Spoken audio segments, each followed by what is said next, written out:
엄마, 다음 주에 시어머님이 오셔. 그래서 말인데, 그래. 무슨 일인데? 엄마가 잠깐 시골 친구 집에 며칠만 다녀오면 어떨까? 뭐라고?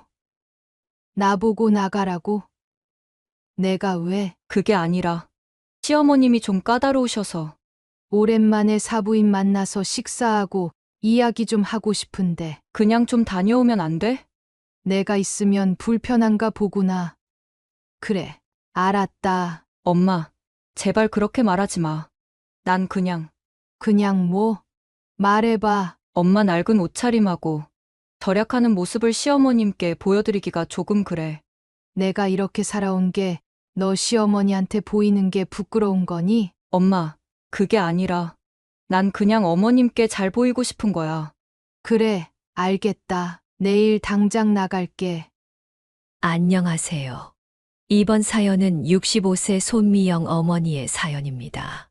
손미영 어머니의 사연을 들으시면서 따뜻한 위로와 격려, 그리고 따끔한 조언을 댓글에 남겨주시면 손미영 어머니께 큰 위안과 힘이 되니 많은 댓글 부탁드리겠습니다. 그럼 사연 바로 시작하겠습니다.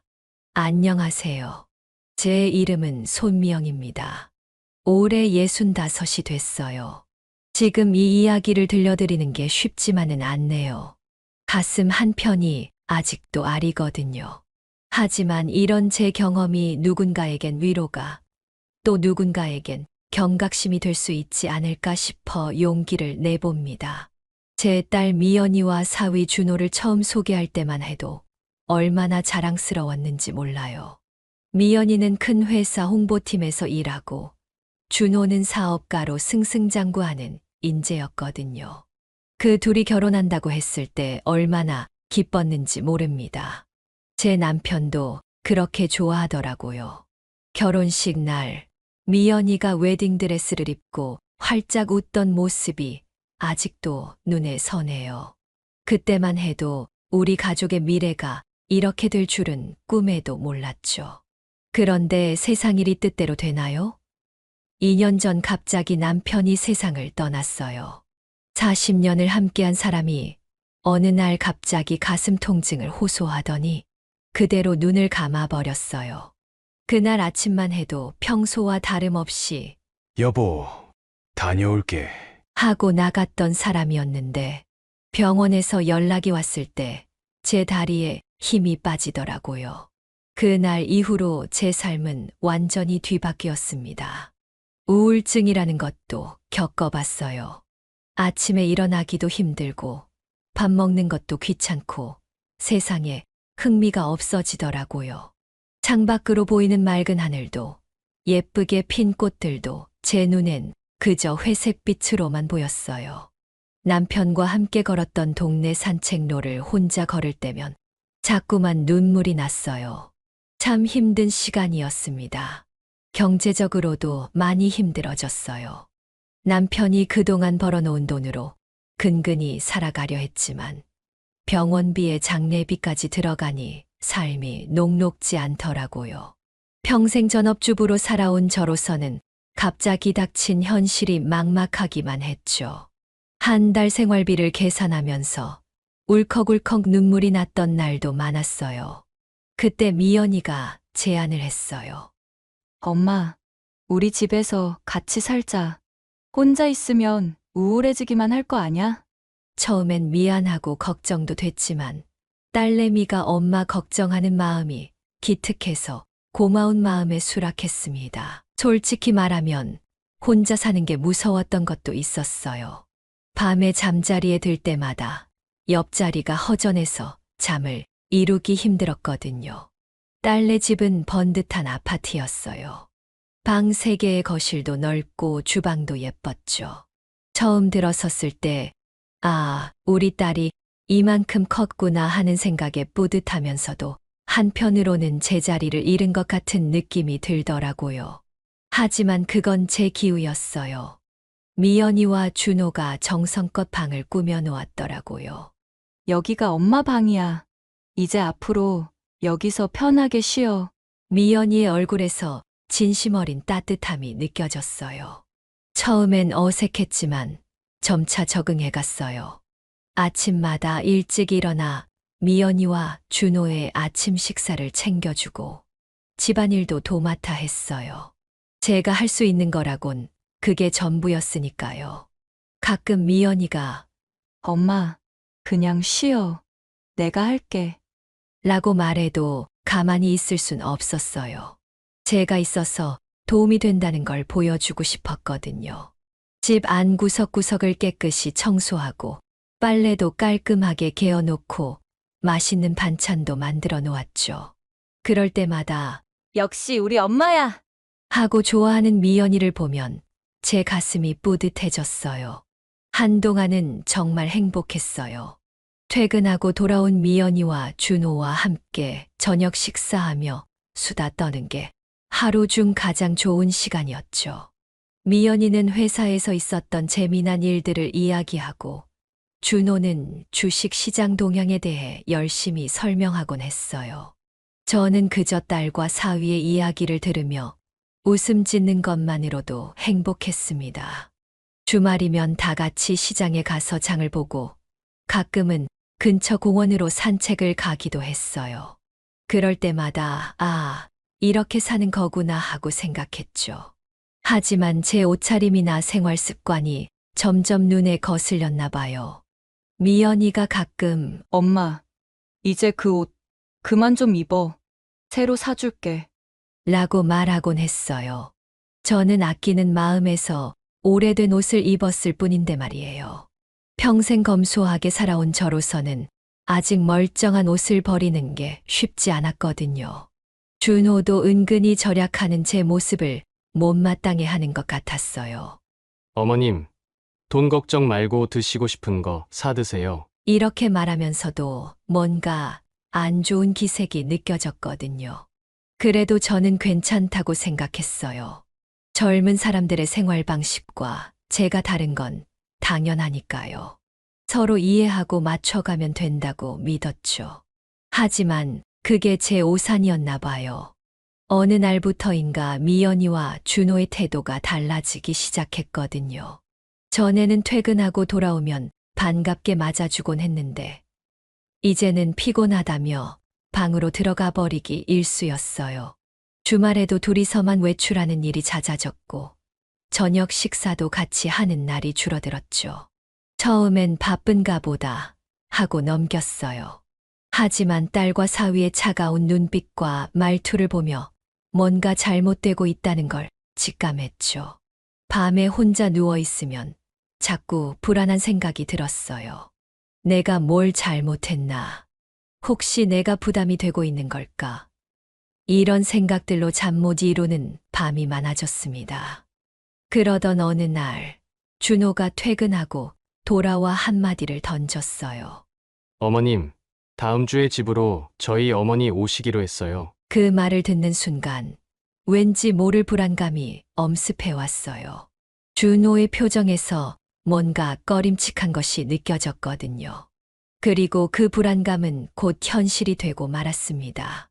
제 인생에서 가장 큰 시련이 다가오고 있었던 거예요. 준호의 말을 듣고 난 후, 그날 밤 잠을 이루지 못했어요.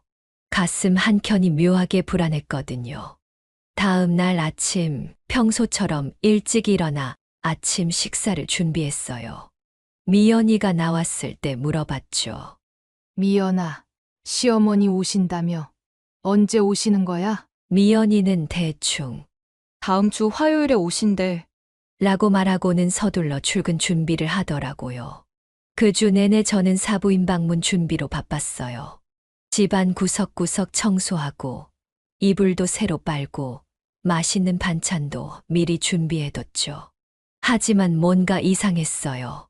미연이와 준호는 제 준비에 별로 관심이 없어 보였거든요. 엄마, 그렇게까지 안 해도 돼. 라고 미연이가 말하는데 그 말투가 왠지 냉담하게 느껴졌어요. 딸의 시어머니가 오시기 전날 밤, 미연이가 제 방으로 찾아왔어요. 엄마, 잠깐 얘기 좀 할 수 있어? 미연이의 표정이 심각해 보여서 가슴이 덜컥 내려앉더라고요. 엄마, 내일 시어머니 오시는데 우리 집이 좀 좁잖아. 그래서 말인데 미연이의 말이 이어지기도 전에 제 머릿속에 불길한 예감이 스쳐 지나갔어요. 엄마 시골 친구 집에 며칠만 다녀오면 어떨까? 미연이의 말을 듣는 순간 온몸에 힘이 빠지는 것 같았어요. 믿을 수 없어서 미연이의 얼굴을 쳐다봤죠. 하지만 미연이의 눈빛은 진지했어요. 왜? 내가 있으면 안 되니? 제 목소리가 떨리고 있었어요. 미연이는 잠시 눈을 피하더니 말을 이었어요. 그냥 며칠만이야. 시어머니 가시고 다시 오면 돼. 사부인도 오랜만에 뵙고 같이 식사하면서 이야기도 하면 좋겠다 생각했는데 꼭 엄마가 나가야 하니? 미연이는 당황한 듯 했지만 이내 냉정한 표정을 지었어요. 엄마, 우리 집이 넓은 것도 아니고 시어머니랑 같이 있으면 불편할 거 아냐. 그리고 솔직히 말해서 시어머니가 엄마를 보면 안 좋게 생각하실까 봐 걱정돼서. 그 말을 듣는 순간 가슴 한 구석이 찢어지는 것 같았어요. 내 딸이, 내가 낳고 키운 딸이 저를 부끄러워하는 것 같았어요. 눈물이 왈칵 쏟아질 것 같았지만 겨우 참았어요. 걱정. 무슨 걱정? 내가 뭐 잘못했니? 떨리는 목소리로 물었어요. 미연이는 한숨을 쉬더니 대답했어요. 엄마, 그게 아니라 시어머니는 좀 까다로우시고 체면을 중요하게 여기시거든. 엄마가 검소하게 사는 걸 오해하실까 봐 그래. 그 순간 저는 이해했어요. 제 딸이 저를 창피해 한다는 걸요. 제가 초라해 보여서 시어머니 눈에 안 좋게 보일까봐 저를 숨기고 싶어 한다는 걸요. 알았다. 제 목소리가 생각보다 차갑게 나왔어요. 내일 아침 일찍 나갈게. 걱정하지 마. 미연이는 잠시 망설이는 듯 했지만 이내 안도의 표정을 지었어요. 고마워, 엄마. 시어머니 가시면 바로 연락할게.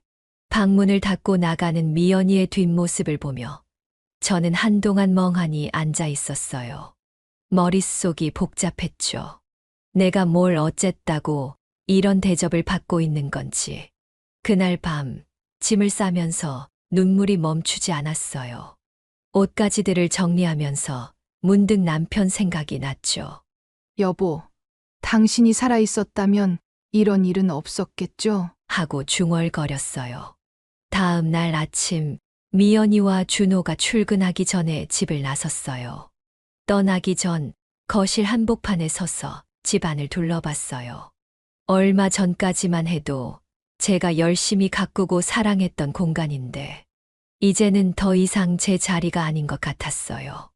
무거운 발걸음을 옮겨 현관문을 열었을 때 준호가 뒤에서 불렀어요. 어머님, 기분 나쁘게 생각하지 않으셨으면 해요. 준호의 목소리에 미안함이 묻어있긴 했지만 저를 붙잡지는 않더라고요. 돌아보지 않고 대답했어요. 괜찮다. 그리고는 문을 열고 나왔어요.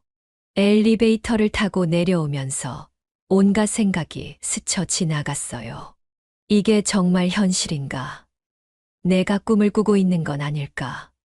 어떻게 내 딸이 이럴 수 있지?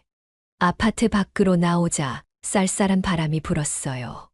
어디로 가야 할지 몰라 한동안 서 있었죠. 그때 문득 고향 생각이 났어요. 오래전에 떠나온 곳이지만 지금 제가 갈 수 있는 유일한 곳 같았거든요. 버스 정류장으로 향하면서 마음이 무거웠어요. 하지만 한편으로는 이상하게 홀가분한 느낌도 들었어요. 마치 오랫동안 짊어지고 있던 무거운 짐을 내려놓은 것 같달까요. 버스를 타고 가면서 창밖을 바라봤어요. 도시의 풍경이 빠르게 지나가는 모습을 보면서 왠지 모르게 딸과 사위에게 버림받고 쫓겨난 기분이 들었어요. 버스에 몸을 실은 채 저는 계속 창밖으로 스쳐 지나가는 풍경을 멍하니 바라보고 있었어요. 흔들리는 버스 속에서 제 마음도 덩달아 흔들리는 것 같았죠. 문득 옛날 생각이 났어요. 미연이가 처음 걸음마를 뗐을 때가 떠올랐어요. 딸의 손을 잡고 조심스레 한 발 떼며 걸었던 그 순간. 얼마나 가슴이 벅찼었는지. 어느새 눈가에 눈물이 고이더라고요. 그리고 미연이의 초등학교 입학식 날이 생각났어요. 빨간 책가방을 메고 씩씩하게 학교로 향하던 뒷모습을 보며 우리 딸이 이렇게 컸구나 싶어 가슴이 뭉클했었죠. 미연이의 중학교, 고등학교 졸업식 때의 모습도 스쳐 지나갔어요. 매번 상장을 받아오던 미연이를 안아주며 얼마나 자랑스러워했는지. 그때는 우리 사이가 이렇게 될 줄 꿈에도 몰랐죠. 결혼식 날 새하얀 웨딩드레스를 입고 환하게 웃던 미연이의 모습이 떠올랐어요. 그 순간만큼은 이 세상에서 제가 제일 행복한 엄마였던 것 같아요. 하지만 지금은 그 행복했던 순간들이 마치 남의 이야기처럼 멀게만 느껴졌어요. 아주머니, 괜찮으세요? 옆자리에 앉은 젊은이의 목소리에 정신을 차렸어요. 제 볼을 타고 눈물이 흐르고 있더라고요. 괜찮아요. 고마워요. 눈물을 훔치며 대답했죠. 4시간의 긴 여정 끝에 드디어 고향에 도착했어요. 버스에서 내리자나 식은 공기가 코끝을 스쳤죠. 오랜만에 돌아온 고향이지만 이상하게도 편안함이 느껴졌어요. 걸음을 옮기다 문득 오래된 친구 명숙이가 생각났어요. 그래서 핸드폰 전화번호 목록에서 명숙이를 찾아 전화를 걸었어요. 여보세요? 명수가, 나 미영이야. 미영이? 세상에, 이게 얼마만이야? 어쩐 일로 전화했어? 명숙이의 반가운 목소리에 또다시 눈물이 왈칵 쏟아질 것 같았어요. 간신히 참으며 상황을 설명했죠. 명숙이는 흔쾌히 자기 집에 머물러도 좋다고 했어요. 명숙이네 집에 도착하자 따뜻한 환대를 받았어요. 오랜만에 봐도 변함없이 반겨주는 친구가 있다는 게 정말 고마웠죠. 아이고, 미영아, 이게 얼마만이야? 그나저나 딸하고 사위하고 같이 산다고. 그렇게 좋아하더니 얼굴이 왜 이렇게 헬쓱해졌어? 명숙이의 따뜻한 말 한마디에 참았던 눈물이 터져 나왔어요. 명수가, 나 어떡하면 좋을까? 내가 뭘 그렇게 잘못했길래. 흐느끼며 말하는 저를 명숙이는 꼭 안아주었어요. 울지 마, 미영아. 넌 아무 잘못 없어. 애들이 잘못한 거지. 너가 뭐가 부끄럽다고 그래. 명숙이의 위로의 마음이 조금은 편안해졌어요. 밤새도록 이야기를 나누며 제 마음속 깊은 상처와 고민을 털어놓았죠. 난 정말 열심히 살았어.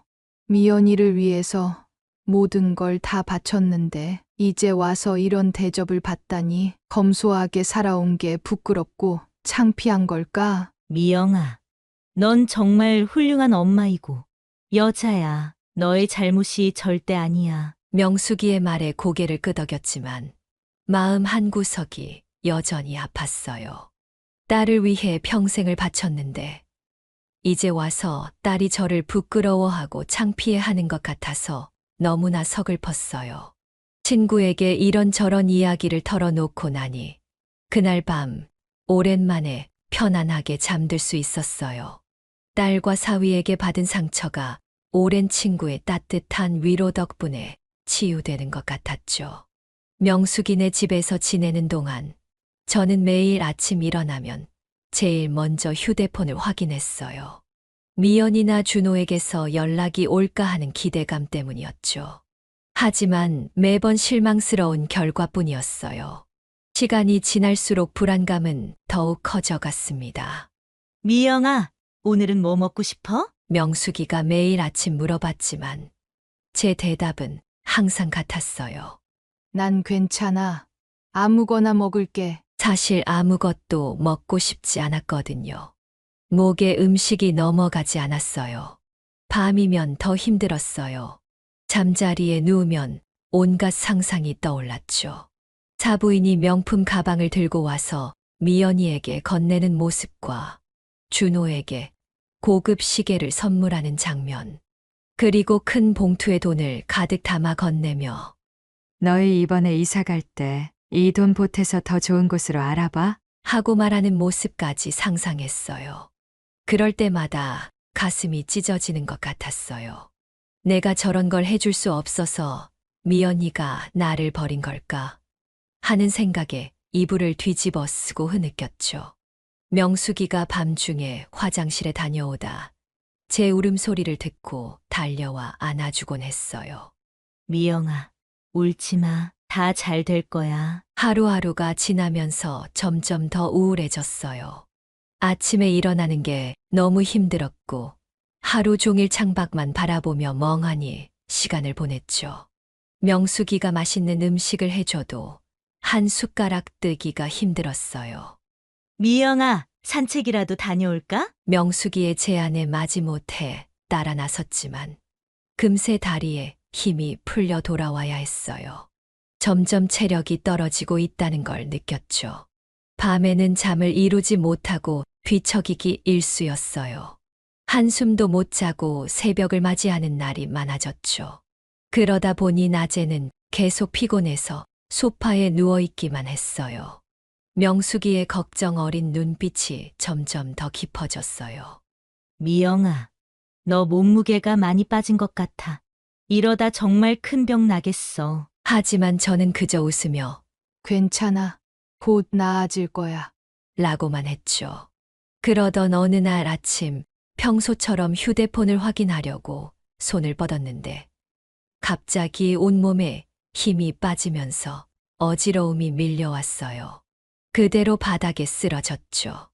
명숙이의 놀란 목소리가 멀리서 들리는 것 같았어요. 미영아, 정신 차려! 눈을 떴을 때는 이미 병원 응급실이었어요. 하얀 천장과 소독약 냄새, 온몸에 꽂힌 주사기들, 정신이 몽롱한 가운데 의사 선생님의 목소리가 들렸어요. 혈압이 매우 높으시고 심한 스트레스와 영양 결핍으로 인한 신체 반응으로 보입니다. 당분간 입원하셔서 치료받으셔야 할 것 같아요. 그 말을 듣는 순간 눈물이 왈칵 쏟아졌어요. 이제야 제가 얼마나 힘든 상황에 놓여 있었는지 깨달았거든요. 옆에 있던 명숙이가 제 손을 꼭 잡아주었어요. 미영아, 이제 정신 차려. 너 건강이 제일 중요해. 병실에 옮겨진 후 창밖을 바라보며 지난 시간들을 돌아봤어요. 미연이를 위해 평생을 바쳤던 제 모습, 그리고 지금은 버려진 것 같은 현실. 눈물이 그치지 않았어요.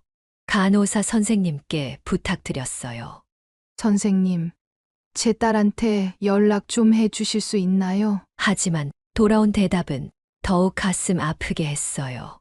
죄송합니다. 따님 전화번호가 없는 번호라고 나와서 연락이 안 됐어요. 그 순간 정말 모든 것이 무너지는 것 같았어요. 미연이가 번호를 바꿨다는 건 정말 저와의 연을 완전히 끊었다는 뜻이겠죠. 한동안 아무 생각도 할 수 없었어요. 그저 멍하니 천장만 바라보고 있었죠. 하지만 시간이 지나면서 조금씩 마음을 다잡을 수 있었어요. 이제 정말 혼자구나. 하지만 이대로 무너질 순 없어. 라는 생각이 들더라고요. 병실 창밖으로 보이는 하늘을 바라보며 깊은 숨을 내쉬었어요. 구름 사이로 비치는 햇살이 마치 저에게 희망을 주는 것 같았죠.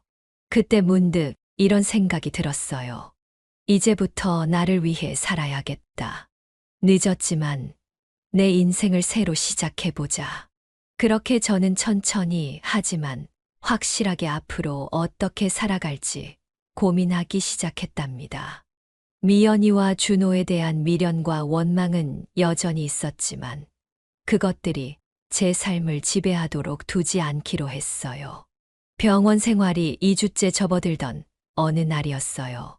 점심 식사를 마치고 창밖을 바라보며 조용히 생각에 잠겨 있는데 갑자기 병실 문이 거칠게 열렸어요. 놀라서 돌아보니 미연이가 숨을 헐떡이며 서 있더라고요. 엄마, 왜 이렇게 연락도 없이 입원해 있는 거야? 미연이의 목소리에는 걱정과 함께 약간의 짜증이 섞여 있었어요. 순간 가슴이 뭉클해졌어요. 그래도 날 걱정해 주는구나 하는 생각에 눈물이 났죠. 하지만 곧 분노가 차올랐어요. 지난 시간 동안의 외로움과 서러움이 한꺼번에 밀려왔거든요. 연락이 없었다고? 내가 얼마나 너희한테 연락하려고 했는데. 넌 전화번호까지 바꿨잖아. 이제 와서 무슨. 미연이는 잠시 당황한 듯 했지만 이내 말을 이었어요. 그게 아무튼 지금 퇴원하고 집에 가서 쉬자. 집이라고? 어느 집? 너희가 날 내쫓은 그 집 말이니? 제 말에 미연이의 얼굴이 붉어졌어요. 잠시 망설이더니 조금은 누그러진 목소리로 말했어요. 엄마, 그때는 상황이 좀 그랬잖아. 이제 다 괜찮아졌으니까 집에 가자. 다 괜찮아졌다고? 내 마음은 어떻게 할 거니? 사부인 온다고 너희가 날 집에서 쫓아냈을 때 내 마음이 어땠는지 알아? 목소리가 점점 커졌어요. 옆 병상의 환자분이 힐끗 쳐다보셨고 간호사 선생님이 들어와 진정하라고 말씀하셨지만 저는 멈출 수 없었어요. 너희한테 내가 뭐였니? 시어머니 오신다고 치워야 할 물건이었어? 내가 그렇게 부끄러웠니? 내가 널 그렇게 키운 게 아닌데 내가 뭘 그렇게 잘못했길래? 눈물이 볼을 타고 흘러내렸어요. 미연이도 이제 참지 못하고 소리쳤어요. 엄마, 그때는 정말 어쩔 수 없었다고. 시어머니가 얼마나 까다로우신 분인데 난 그냥. 미연이의 말이 끝나기도 전에 병실 문이 다시 열렸어요. 이번엔 준호였죠. 준호는 우리의 모습을 보고 놀란 듯 했어요. 어머님, 미연아, 둘 다 진정하세요. 준호는 우리 사이에 끼어들어 상황을 중재하려 했지만 이미 감정이 격해진 우리를 말리기엔 역부족이었죠. 준호야, 너희 어머니가 그렇게 대단하신 분이니? 우리 미연이를 위해서 뭘 그렇게 많이 해주셨길래? 나는 미연이를 위해 평생을 바쳤는데. 목이 메어 말을 잇지 못했어요. 준호는 잠시 망설이더니 조심스럽게 말을 꺼냈어요. 솔직히 말씀드리면 저희를 경제적으로 많이 지원해 주세요. 저희 집 계약금과 사업 자금도 마련해 주셨고요. 그래? 그러니까 돈 많고 빽 좋은 시어머니는 좋고 나 같은 늙은이는 치워야겠다 이거지? 내가 너희를 위해 평생 검소하게 살면서 모은 돈은 눈에 안 보이나 보구나. 제 말에 미연이가 갑자기 언성을 높였어요. 엄마, 그게 아니야. 난 그냥 엄마가 부끄러웠어. 항상 똑같은 엄마의 낡은 옷차림, 지질이 궁상처럼 절약하는 모습이 시어머니 앞에서 초라해 보일까봐 그저 잘 보이고 싶었던 거야. 우리 가족이 멋있게 잘 사는 모습을 보였으면 했어. 미연이의 말에 순간 할 말을 잃었어요. 내 딸이 정말 나를 부끄러워한다니. 가슴이 찢어지는 것 같았죠. 한동안 아무 말도 할 수 없었어요. 병실은 무거운 침묵에 빠졌고 그 정적을 깨고 나지막이 말했어요. 미연아, 난 너가 행복하길 바라면서 평생을 살았어. 검소하게 살면서 너한테 모든 걸 쏟아부었는데 그게 그렇게 부끄러운 일이었니? 난 너가 자랑스러운 딸이라고 생각했는데. 미연이는 흐느끼며 고개를 숙였고 준호는 어찌할 바를 모르고 서 있었죠. 그때 문득 이런 생각이 들었어요. 이제 정말 끝이구나. 더 이상 돌이킬 수 없는 강을 건넜구나. 깊은 한숨을 내쉬며 말했어요. 미연아, 준호야, 이제 그만 가봐. 난 여기서 좀 더 치료받을 거야. 그리고 이제 내 걱정은 하지 마라. 난 내 살 길을 찾아갈 테니. 너희도 시어머니 도움받아서 잘 살아라. 미연이가 뭔가 말하려 했지만 제가 손을 들어 저지했어요. 더 이상 할 말 없다. 그냥 가렴. 이제 와서 후회한다고 해서 달라질 건 없어. 너희 선택이었고 난 그 선택을 받아들일 뿐이야. 미연이는 울면서 제 손을 잡으려 했지만 저는 고개를 돌렸어요. 준호가 미연이의 어깨를 잡고 천천히 병실 밖으로 이끌었죠. 문이 닫히는 소리와 함께 미연이의 흐느낌 소리가 복도에서 들려왔어요. 그렇게 미연이와 준호는 병실을 나갔고 저는 다시 창밖을 바라보며 긴 한숨을 내쉬었습니다. 창밖으로 보이는 하늘은 여전히 맑았지만 제 마음속은 먹구름이 가득한 것 같았어요. 미연이와 준호가 떠난 후 저는 병실에 홀로 남아 긴 시간 동안 깊은 생각에 잠겼어요. 창밖으로 보이는 하늘은 점점 어두워지고 있었지만 제 마음속은 오히려 밝아지는 것 같았죠. 이제는 정말 결단을 내려야 할 때라고 느꼈어요. 더 이상 누군가의 눈치를 보며 살고 싶지 않았거든요.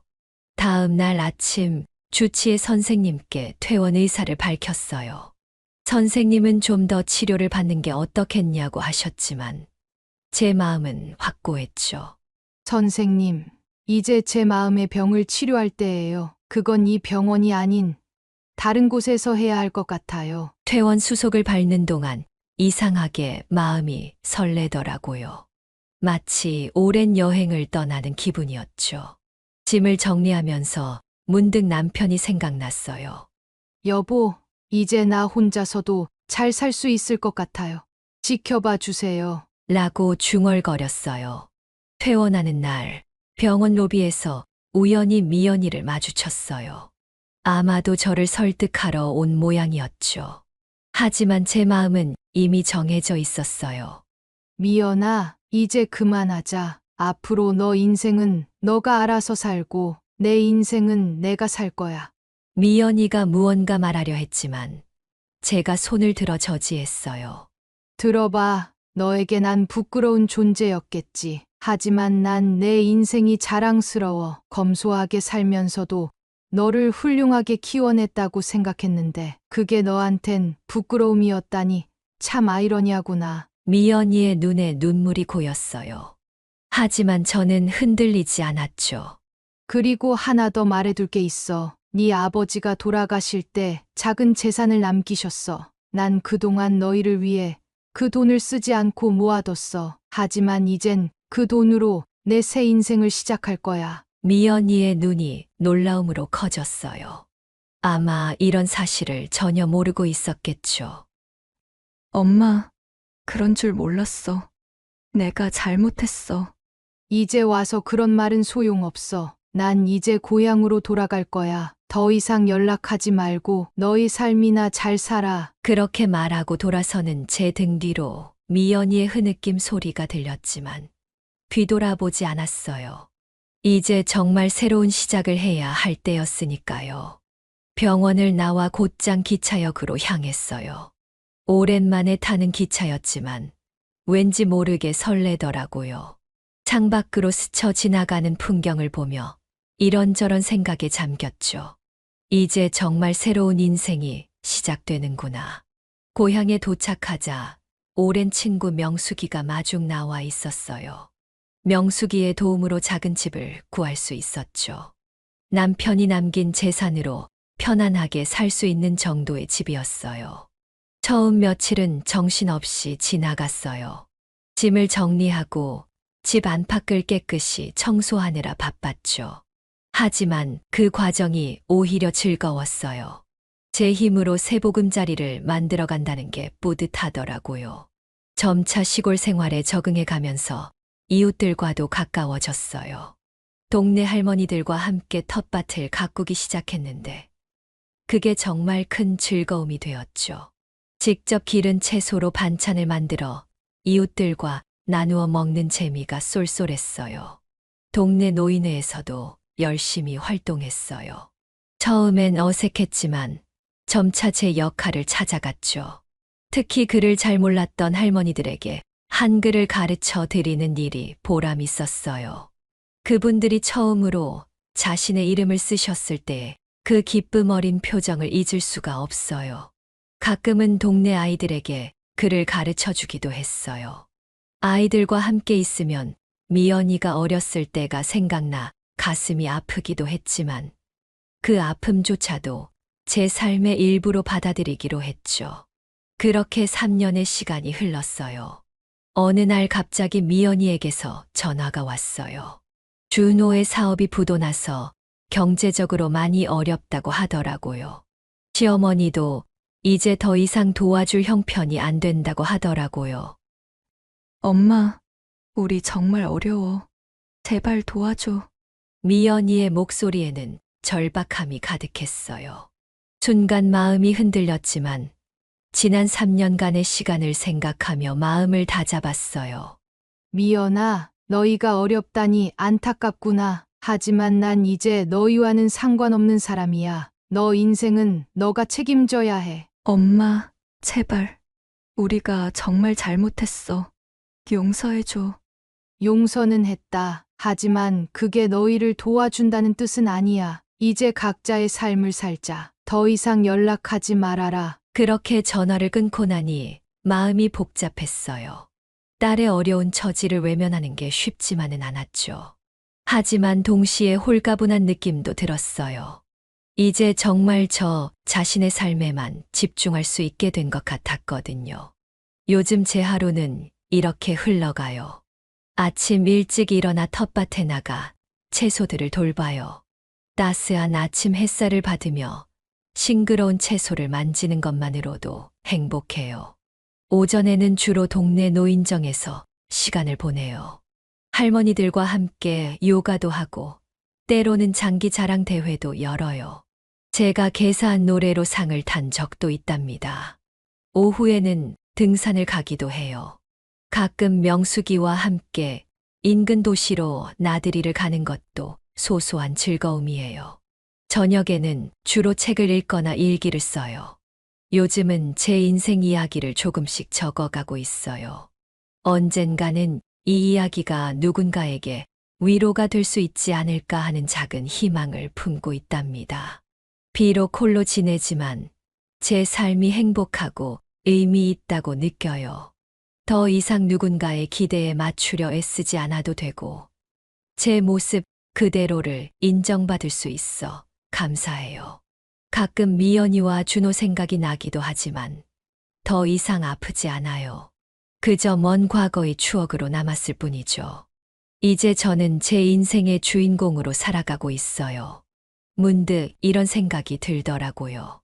나는 지금 행복한가? 잠시 생각해보니 미소가 지어졌어요. 네, 저는 지금 행복합니다.